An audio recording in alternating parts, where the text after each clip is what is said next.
राधे राधे दोस्तों, आप सभी को करवा चौथ की हार्दिक शुभकामनाएं। आइए आज सुनते हैं करवा चौथ की पावन कथा। बहुत समय पहले की बात है। एक नगर में एक साहूकार रहता था। उसके 7 बेटे और एक प्यारी सी बेटी थी।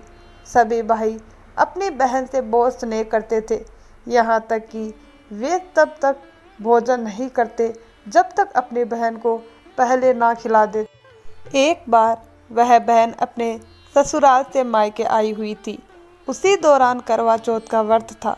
जब शाम को सातों भाई अपना कारोबार समेटकर घर लौटे तो उन्होंने बहन को देखा और प्रेम से कहा, बहन चलो भोजन कर लो। बहन ने मुस्कुराते हुए कहा, भाइयों आज मेरा निर्जला करवा चौथ का व्रत है। मैं तो तब ही भोजन करूंगी जब चांद निकल आएगा और मैं अर्घ दे लूंगी। भाई अपनी प्यारी बहन की भूख नहीं देख पाए। उन्होंने एक युक्ति सोची। नगर के बाहर एक ऊंची पहाड़ी पर जाकर उन्होंने आग जलाई। दूर से वह आग का प्रकाश चांदनी जैसा दिख रहा था। फिर भाई घर लौटकर बोले, देखो बहन चांद निकल आया है, अब तुम अर्घ दो और भोजन कर लो।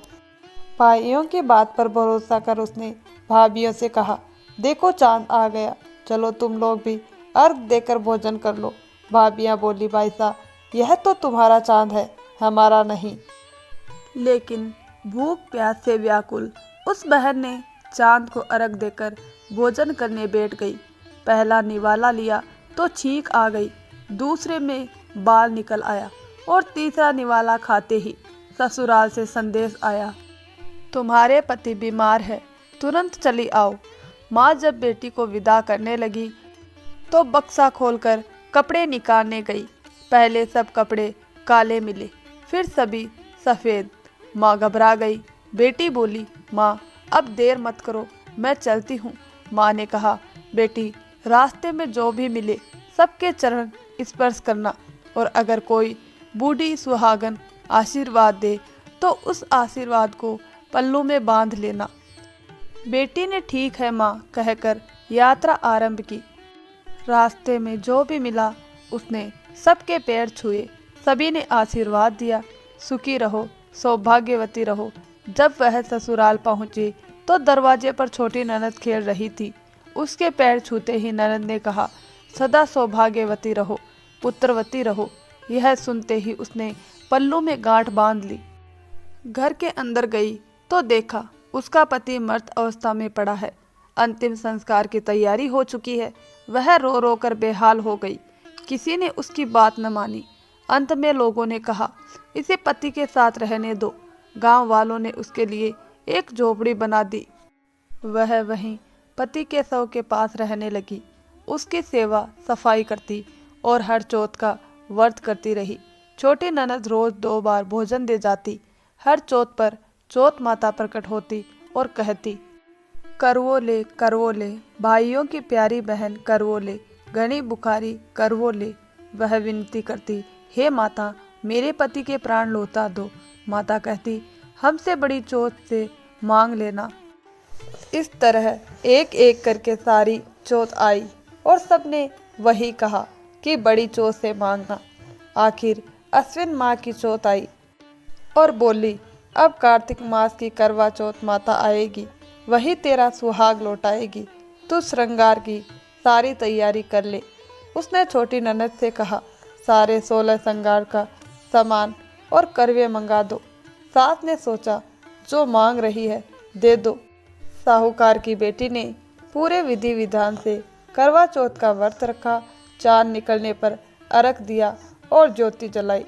तभी करवा चौथ माता प्रकट हुई और बोली, करवा ले, भाइयों की प्यारी बहन करवा ले।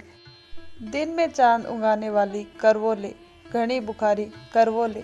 वह माता के चरणों में गिरकर बोली, माता मेरा सुहाग लौटा दो। माता बोली, तू तो 7 भाइयों की लाडली है, तुझे सुहाग की क्या जरूरत। वह बोली, माता जब तक आप मेरे पति को जीवन नहीं देती मैं आपके चरण नहीं छोड़ूंगी।